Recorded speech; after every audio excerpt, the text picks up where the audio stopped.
বলেন। আমি মানি না। এই সব কিছু হয়ে গেছে, অনকন মানি না, তাহলে কেমন হইব? আমি করতাম না বিয়া। মারেন না, আর মারেন না। মেয়ের একে তো জোর করে বিয়ে দিতেছেন, বুড়া বুড়ার লগে আবার মারতেছেন। মারেন না মামুনি। তার ভবিষ্যৎ জামাইয়ের অনেক টাকা পয়সা আছে, কান্নাকাটি করেন না। আমার তো বাবা এই দুনিয়া এই, বিয়া দিও না মা। একদম চুপ। আমি যেটা কইটা শুনবি এক কথা নাই। মা তুমি পরে সারা জান লগে দিবা, আমি তারে বিয়া করব মা। ওর কাছে উত্তর দিয়ে বসতে হবে। অন্য কোনো আইডিয়া দিতে হবে। চুপ। বলেন বলেন বলেন বলেন, আলহামদুলিল্লাহ বলেন এই, বলেন। মা এবং করো না মা, তুমি না আমার মা। কবি, আরে আপনার একটু বুঝান না, দিকে তামসা দেখতেছেন, বুঝান একটু মেয়েটারে। তুমি আসলে আমার একটু বুঝা না। যাতে মা আমাকে বিয়া না দেয়। আমার মায়ের জীবন লগে দেখতে তো। এই, চুপ থাক।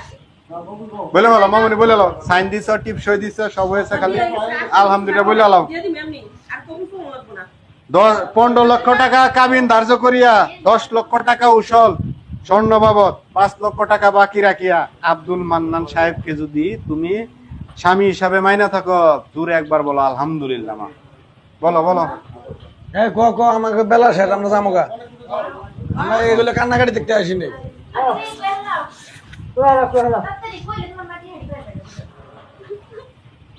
ওইটা আল ফল কেউ কথা কেন না, তুমি শেষ কইরা দিলা। আল ফল কেউ কথা কেউ না। দেখি মামুনি বলেন বলেন আলহামদুলিল্লাহ বলেন, বল, কান্নাকাটি করে লাভ নাই। আমার কত করতে না। আপনার মেয়েরা রাজি করেন, তাড়াতাড়ি রাজি করেন। বলেন বলেন মামুনি, কবুল বলেন, দেরি করেন না গো, নামাজের টাইম হয়েছে, যাইতে হবে আমার। এই যে তাড়াতাড়ি বল। কালি সব কতক্ষণ বসে থাকবো? মা বিয়েটা বাদ দিও না মা। সব পড়ানি শেষ। তোর কবুল কবো না, আমি এমনি তোরে দিয়ে দিব উড়াইয়া। কবুল আমার লাগবো না, এমনি দিয়ে দিব, লাগবো না আমার। আরে কবুল শোনা লাগবে, একবার বলেন। হ্যাঁ? মা বলেন বলেন বলেন, একবার বলেন আলহামদুলিল্লাহ। এই ও কবুল কর। বলতেছি মা, বলতেছি, আর এমন করো না মা। ওনাকে যদি আপনি স্বামী হিসাবে মানেন মামুনি, তাহলে জোরে একবার বলেন আলহামদুলিল্লাহ।